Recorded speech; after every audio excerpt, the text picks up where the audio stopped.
mais uma entrevista do Alô Houston em convênio com o Diário do Gordo. A gente está aqui de novo com a Bruna Frota, a advogada de imigração, aqui nos Estados Unidos, mora aqui em Houston, mas pode trabalhar, eu acho que nos Estados Unidos inteiro. Sim, agora. sim. Exato. E a gente está fazendo a segunda parte da nossa entrevista. A gente tem alguns temas para passar para vocês. A gente vai falar a respeito dos temas um minutinho. Bruna, tu quer dizer um oi? Sim, bom dia. Eu gostaria de agradecer a todos que estão nos assistindo ao vivo e também que têm a oportunidade de passar um tempo da sua vida, dedicar e olhar a nossa entrevista depois pelo YouTube. Como o Eduardo falou, eu sou advogada de imigração aqui nos Estados Unidos.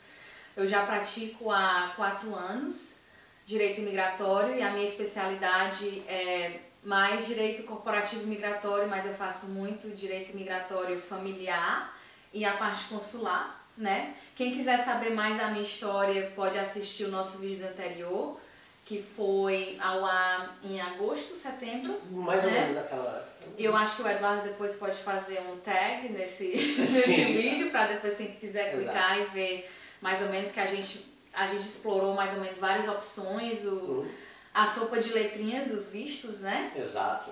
That was fun. Mas o que aconteceu desde a nossa entrevista e eu não falei para ninguém, foi que em julho eu prestei o bar do Texas e eu passei, né? E agora eu estou também apta a fazer direito estadual texano, né? Então qualquer direito de família, direito corporativo, direito criminal, que são áreas que andam de mãos dadas com o direito imigratório. Então um dia, quem sabe, daqui a 1, 2 anos eu vou poder dar essa expertise, né? Vou poder dar esse serviço de top notch, também tanto no imigratório quanto nessas outras áreas. E eu fico muito feliz, de novo, queria agradecer a oportunidade do Eduardo e do Diário do Gordo e Alô Houston, para que a gente fizesse continuar, né, dando essa informação para o público brasileiro. E quem sabe, eu já tenho angolanos estão vindo atrás da gente, angolanos, gente de Cabo Verde que fala em português, eles estão curtindo essas matérias, os informativos que a gente solta de vez em quando. Eu me sinto muito honrada de fazer parte desse grupo seleto, né, de pessoas que se sucederam, né, internacionalmente, fora do Brasil. E continuar dando porque para mim passa a ser mais uma atividade que você ajuda a comunidade, não só como também beneficia a todos ao redor, né? Joia. Bruna, é sempre um prazer falar contigo, conversar, te entrevistar. Eu li uma entrevista também na Revista Brasiliana. Sim. Eu acho que a qualidade do advice, a qualidade do conselho que tu dá é inigualável na comunidade brasileira aqui. Eu já falei com alguns outros advogados, mas ninguém tem o mesmo carisma, o mesmo easygoing que tu tem. Então é sempre um prazer. Sim, as portas do Alô Houston, do Diário do Gordo, estão sempre abertas para ti. E para quem não sabe, a gente está fazendo essa entrevista fora do estúdio, a gente está fazendo na casa da Bruna, no escritório dela. Obrigado por abrir a porta para a gente, para trazer o estúdio por aqui. A gente vai falar de 3 assuntos hoje. A gente vai falar da mudança de status de turista para estudante, que eu acho que é um hot topic ultimamente. É um hot topic, é uma parte que está sendo usada ou abusada um pouquinho também. Então a gente quer trazer uma clarificação para vocês. A gente vai falar de soluções legais de longo prazo para quem está esperando o Green Card a pedido de família, tipo irmão, pai, mãe. A gente vai trazer um pouquinho de claridade a respeito disso também. E soluções para pessoas com habilidades extraordinárias, como atletas, artistas, engenheiros. Sim, gente, até businessman. Até businessman, Sim. Então a gente vai dar uma pausa de 1 minutinho agora. Para quem está assistindo ao vivo, a gente vai continuar falando um pouquinho. de repente pega um cafezinho. E para quem não está assistindo ao vivo, aqui vai o nosso primeiro comercial de 15 segundos.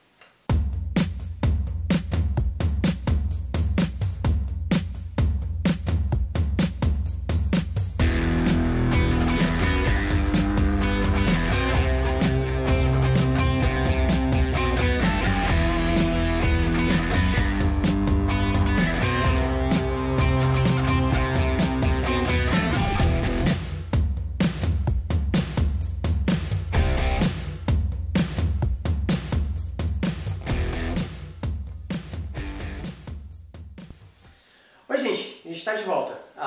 Aqui é o Eduardo para o Alô Hilson e para o Diário do Gordo, hoje entrevistando a Bruna Frota. A gente está pronto para ir para a nossa primeira conversa num tópico selecionado, que é a mudança de status de turista para estudante. Bruna, eu não tenho muito para contribuir nessa conversa, então é todo o tempo. Tá. Então, eu acho que o que é importante nesse tópico, Eduardo, é eu dar um pouco do histórico, do background histórico. Por que é um hot topic hoje?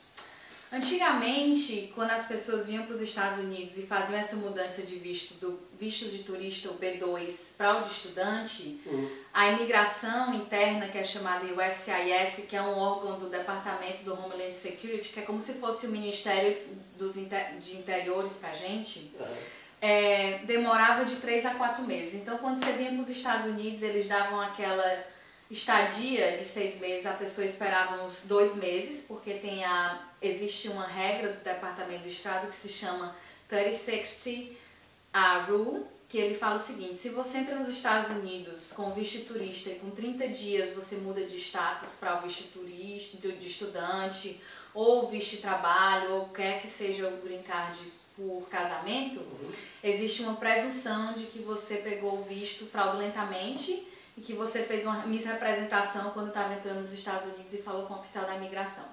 Se você faz essa mudança com 60 dias, existe uma presunção rebuttable, né? Que você pode challenge a decisão do governo e dizer que realmente não foi fraudulento, foi porque realmente existia uma mudança de circunstâncias. Então, geralmente as pessoas esperavam uns 2 meses para não ter que passar por esse 30-60 day rule e dava entrada na mudança de visto para o F, e o SCIS geralmente demorava de 3 meses para dar a aprovação. E quando era aprovado, geralmente o visto de turista, a estadia, ainda estava válida, né? Gente, eu vou ter que dar uma apressada agora, porque a gente só tem 2 minutos, tá? Mas o que é que eu aconselho? A gente pode estender um pouquinho, não tem problema. Tá, eu vou estender então, porque eu acho que é algo muito importante. Então, antigamente, quando o visto F era aprovado, o visto B ainda estava válido. O que é que acontece hoje? Hoje as pessoas entram com o B, só que o SCIS hoje demora de 8 a 10 meses para aprovar a mudança para o visto F. Então, o que acontece? Muitos dos oficiais da imigração, quando daqui a 8, 10 meses eles vão adjudicar o visto F, a mudança para o visto F, e eles veem que a pessoa não tem um visto de turista válido, que já expirou, eles negam a mudança do visto F.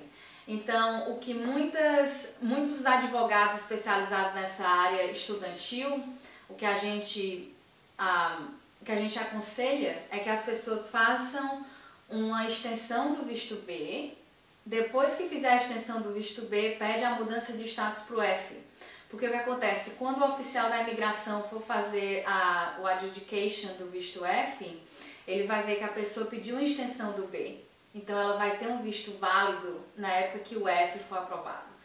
A gente chama de ponte, tá? É uma ponte. Você está fazendo uma ponte, uma extensão de ponte do B para pegar o F. Não que eu queira dizer que todos os oficiais da imigração vão negar a mudança do visto F. Mas para você diminuir as chances de risco e diminuir pelo menos em 70%, tá? Isso é estatística.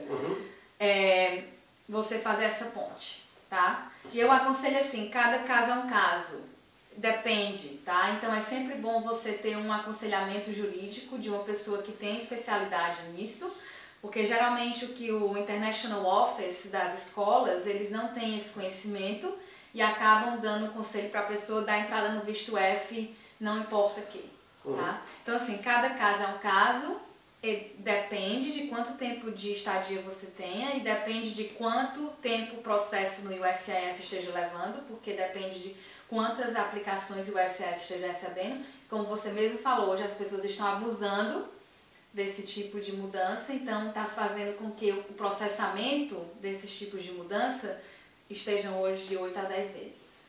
Ok.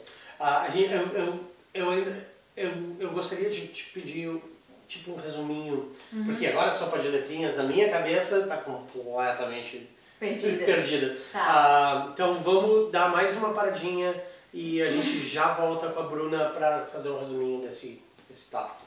A gente já volta.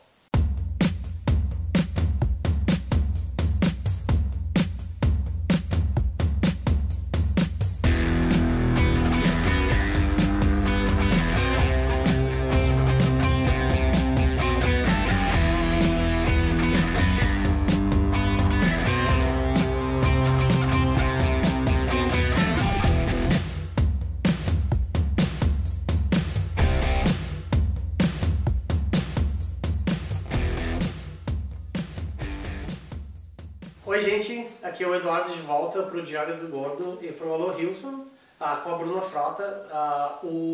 Se tu tá assistindo a entrevista ao vivo, o Facebook nos deu uma pedrada na cabeça, tem um limite de 30 minutos, mas a gente colocou um feed novo chamado Parte 2.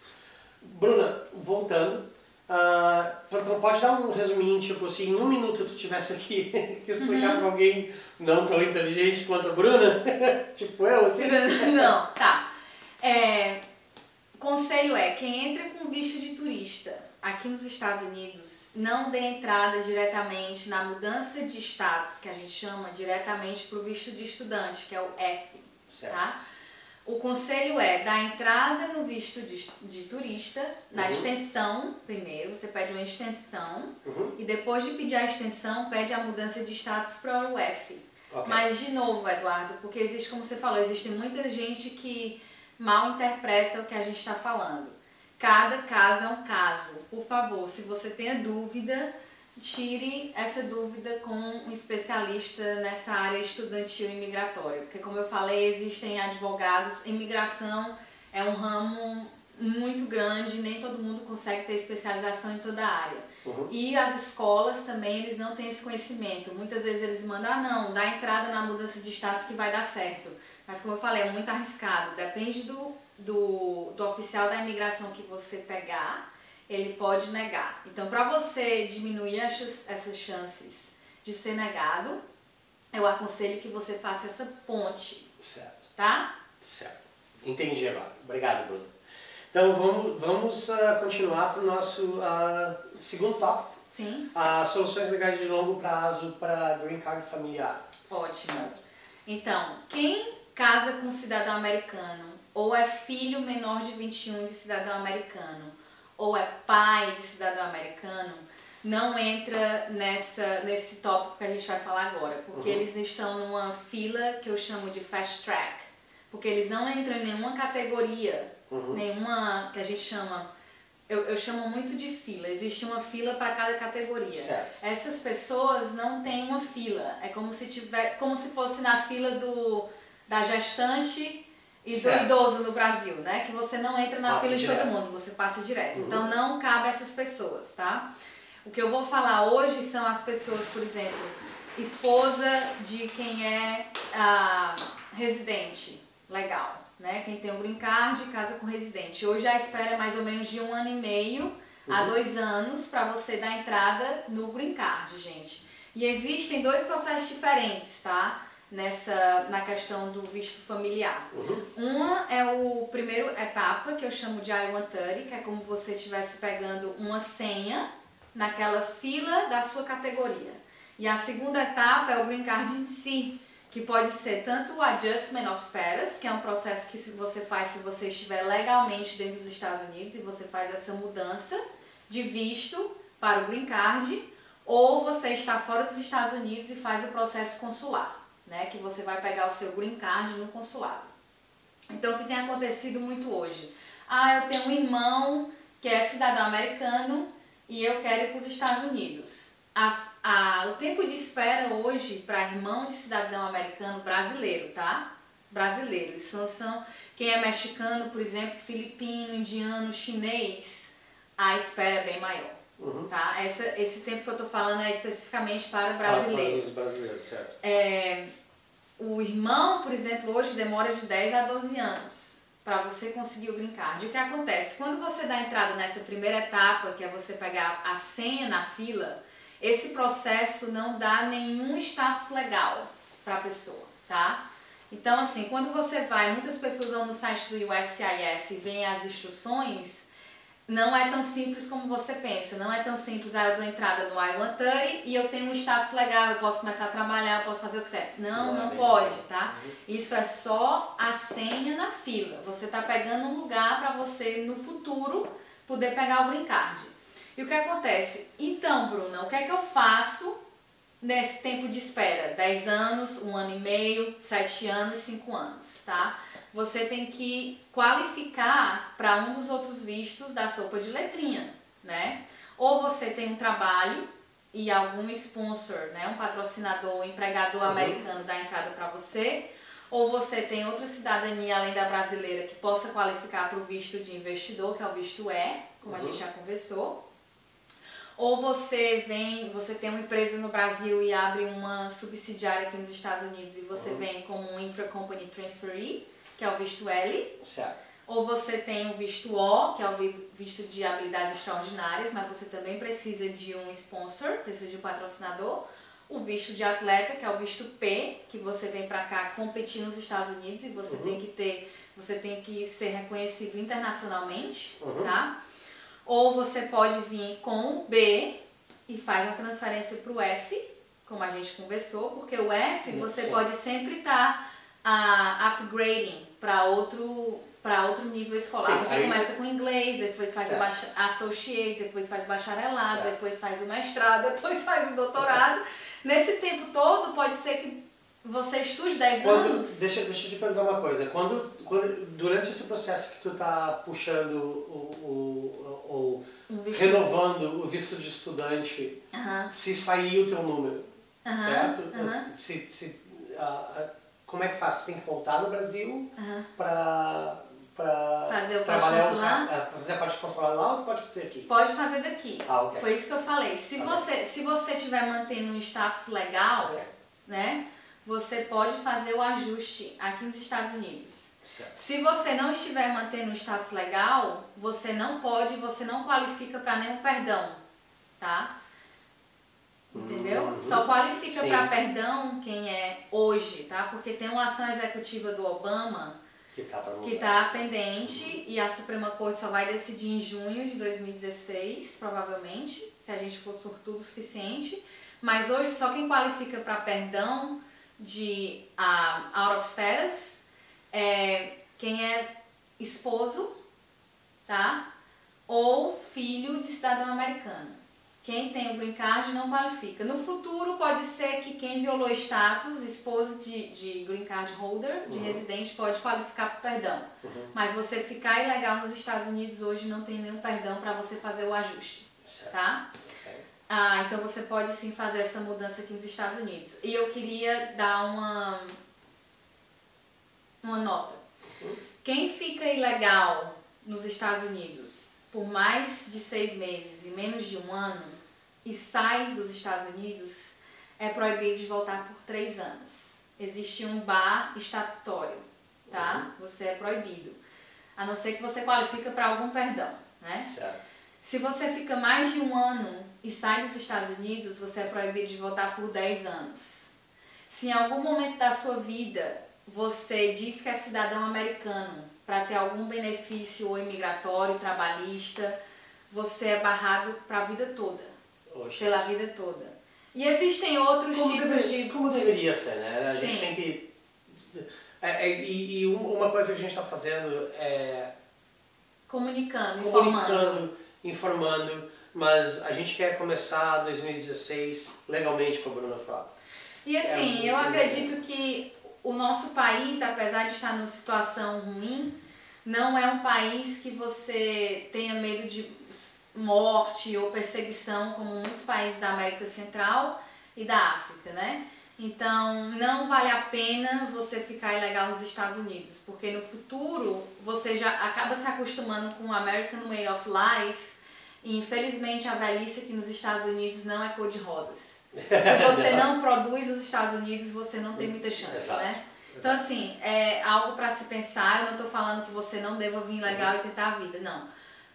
Mas legalmente tudo é mais fácil. Vamos fazer mais uma paradinha comercial bem rapidinho e a gente já volta.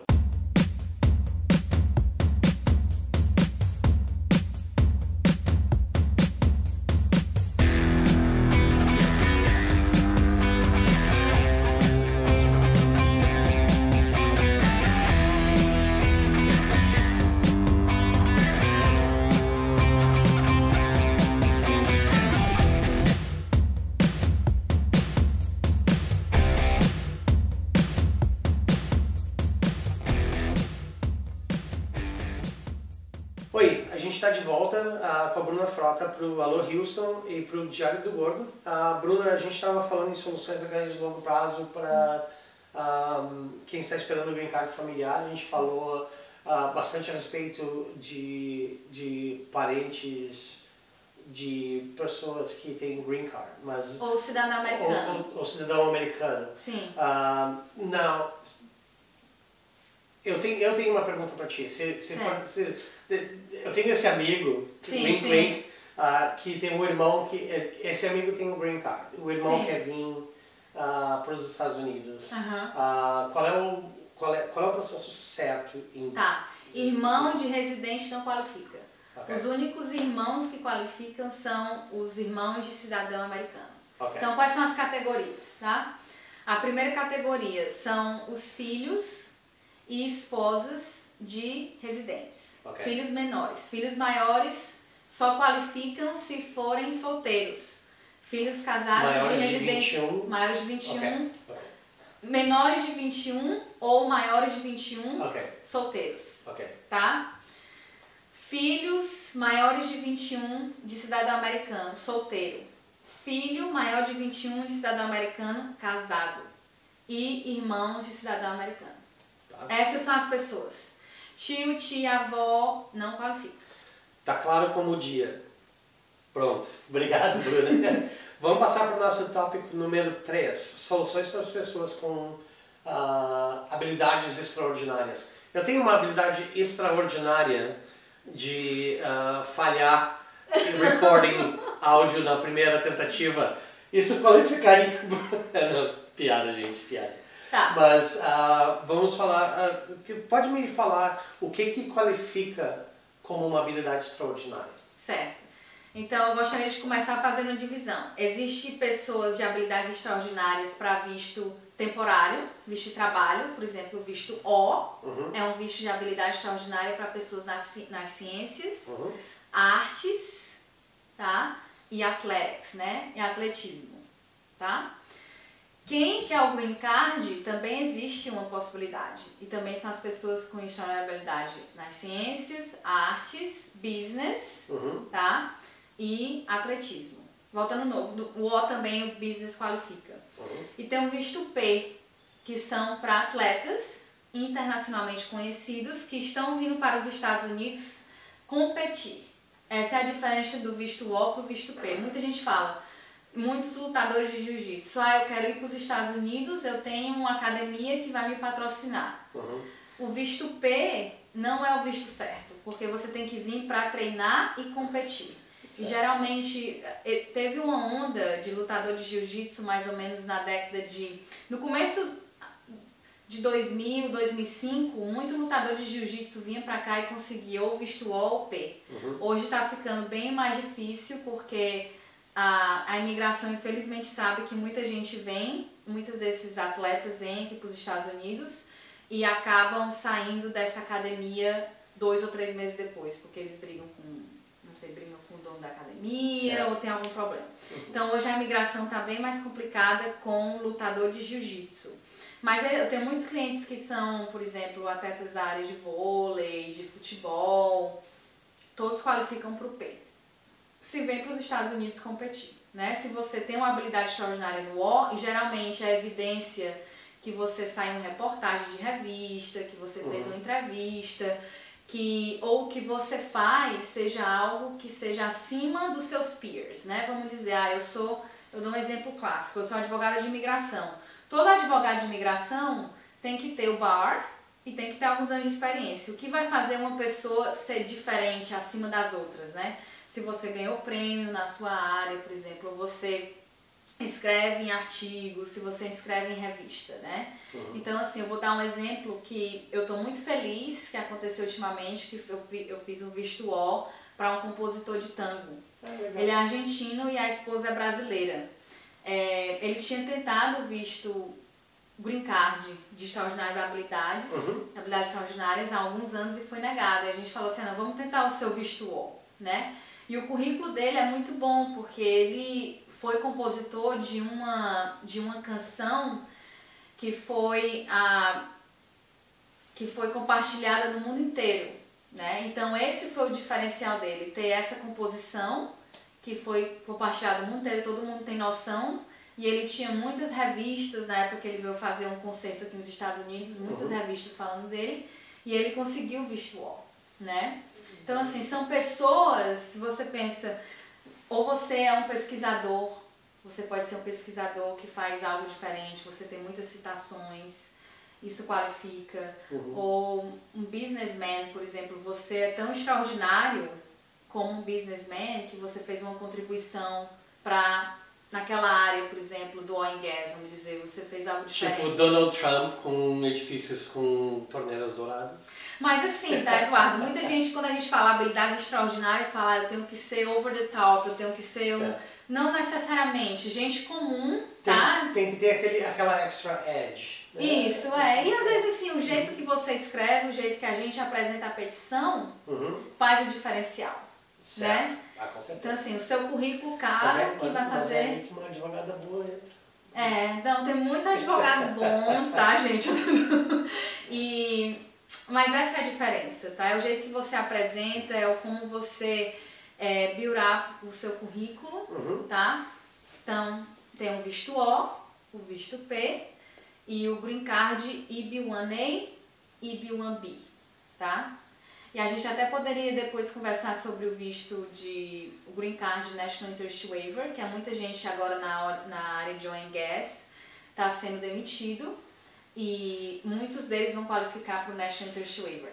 Vamos falar disso um pouquinho, depois de dar uma paradinha aqui. Antes de dar uma parada, tem uma pergunta do Alberto. Ele disse que ele tem um L1 com data de expiração em janeiro. O empregador iniciou em junho com o processo de I-140, I-140. No entanto, até agora não tem uma resposta da imigração. A pergunta é, quais são as opções que ele teria caso não tenha uma resposta da imigração? Então, Alberto, pelo que eu entendo, você provavelmente deu entrada no L1. Eu acredito que você era manager no Brasil, gerente no Brasil e gerente nos Estados Unidos. E eles deram entrada no EB1C, que é o Multinational Manager, é o Green Card do Multinational Manager, tá? Eu estou assumindo isso, tá?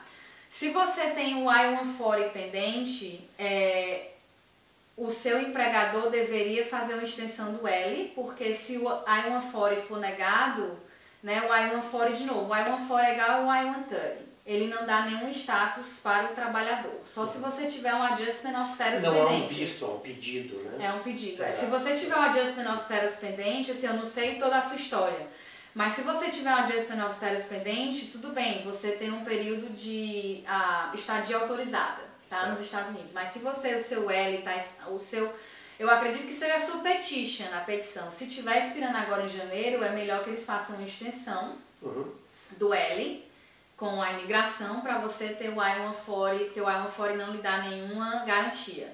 Se for o I-140 baseado no PERM, que é o do recrutamento, né, também vai cair na mesma reasoning. Se você tiver só o I-140 pendente, não lhe dá nenhum status nos Estados Unidos. Você tem que fazer o adjustment of status, ou eles dão entrada no adjustment of status porque é current, ou você pede uma extensão do visto L.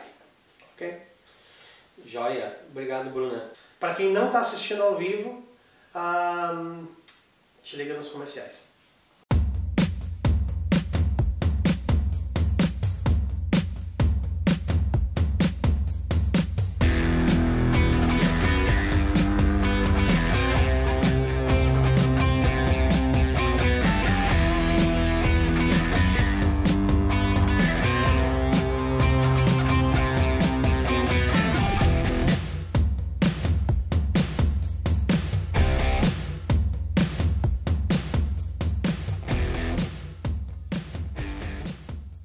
Ok, a gente está de volta aqui com a Bruna Frota. Eu sou o Eduardo, para Alô Wilson e para o Diário do Gordo.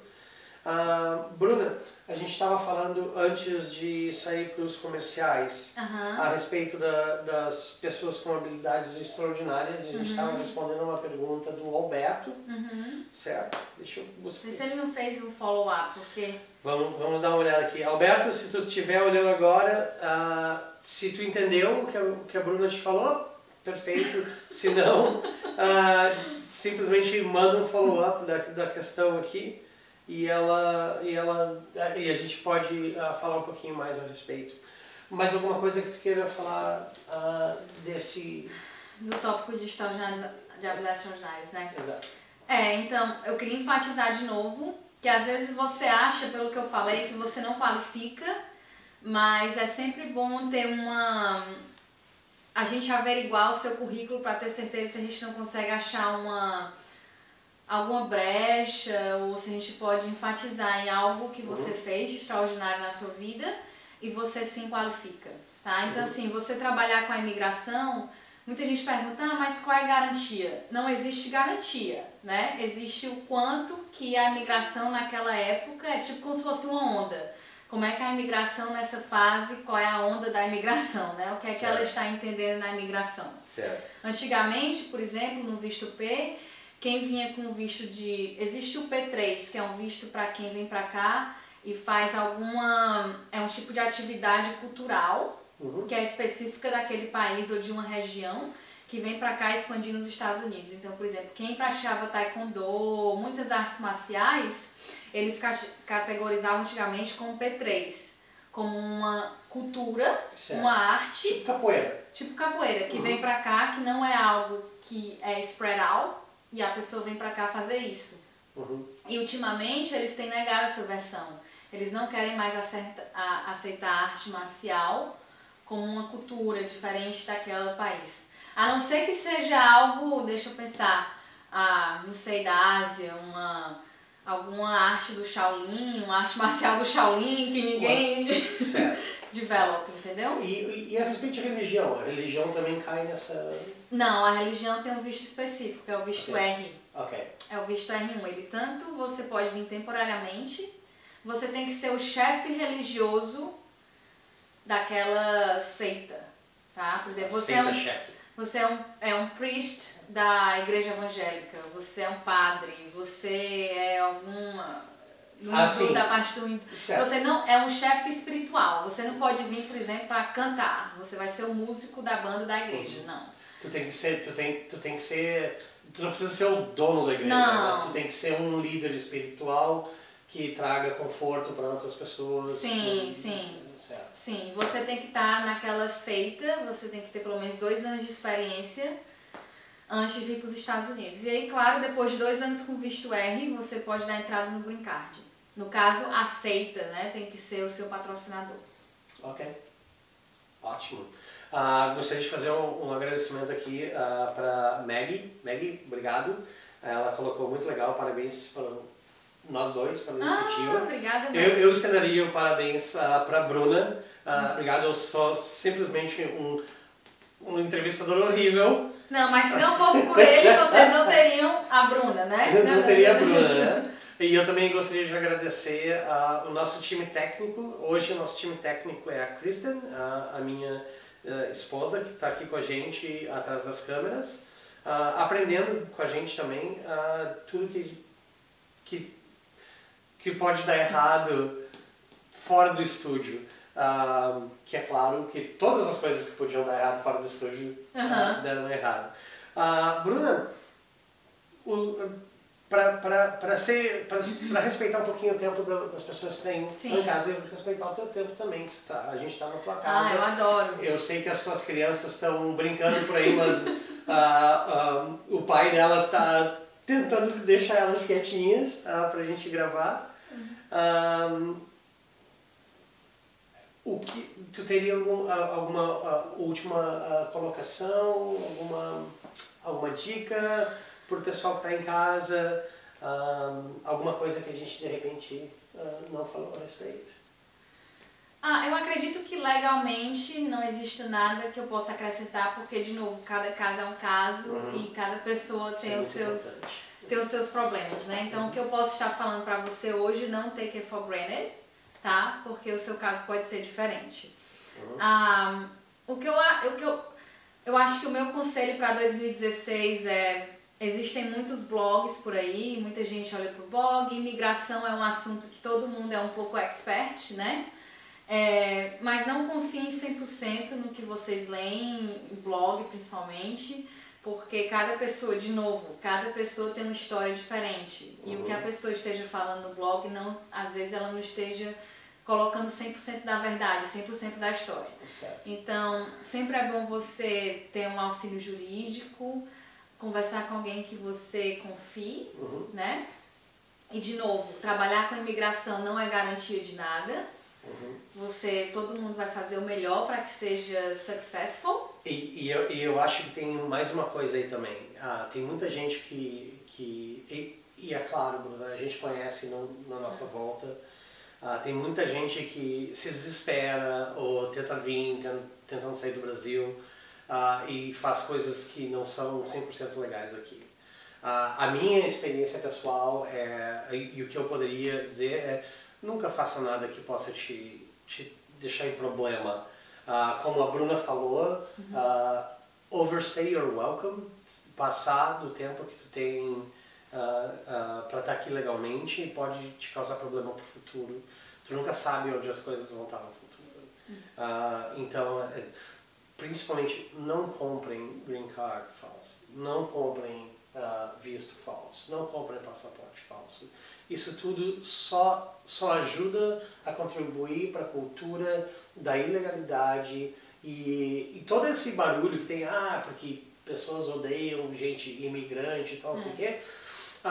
Uma parte desse barulho vem disso aí mesmo, porque as pessoas que moram aqui, os cidadãos, no nosso caso, os green card holders, sabe? A gente paga as taxas, a gente faz tudo e ver alguém para manchar isso e sem pagar as taxas, então deveres iguais, direitos iguais, sabe? Eu acho que a nossa participação, a nossa colaboração para melhorar essa relação entre os americanos e os imigrantes é fazer as coisas direito. Sim, e agora está vindo as eleições, né? O Obama foi uma pessoa que foi boa para o office americano, mas todas as promessas imigratórias ele não conseguiu cumprir porque infelizmente teve um pushback do Senado e da Câmara, né, aqui dos Estados Unidos. Então vai ser o mesmo que vai acontecer para o novo presidente que vai vir, quer seja republicano, quer seja democrata. A imigração é sempre um hot topic para os Estados Unidos e vai sempre ser, né?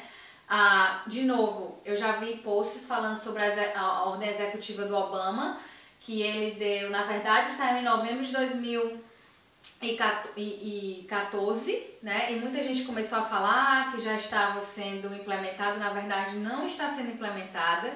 Não leiam o que está falando que já está em vigor, porque não está, tá? E não comecem a fazer as coisas erradas baseadas no que a ordem executiva pode ser passada, porque pode não ser passada. E existe uma chance grande de não passar. Por exemplo, a extensão do DACA, a inovação do DAPA, né, a modernização do sistema imigratório, um novo entendimento para o National Interest Waiver. Então, tudo assim, não acreditem que uma lei vai passar para vocês começarem a fazer as coisas erradas e se basear nessa lei, tá? Inclusive, contar com o perdão no estômago da galinha, por exemplo. Então, de novo, sempre...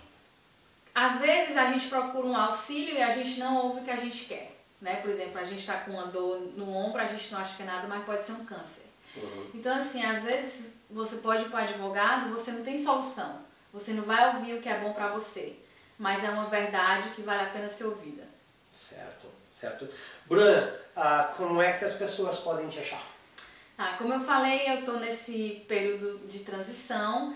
Então, hoje eu tenho um e-mail, vocês podem mandar e-mail para mim no bruna@bfrota.com. Ou vocês podem ligar no meu celular e é o meu celular pessoal, tá? Então, assim, eu acredito que muita gente esteja desesperada e às vezes me liga durante o final de semana. Se eu não atender é porque realmente eu não posso, mas eu sou muito acessível.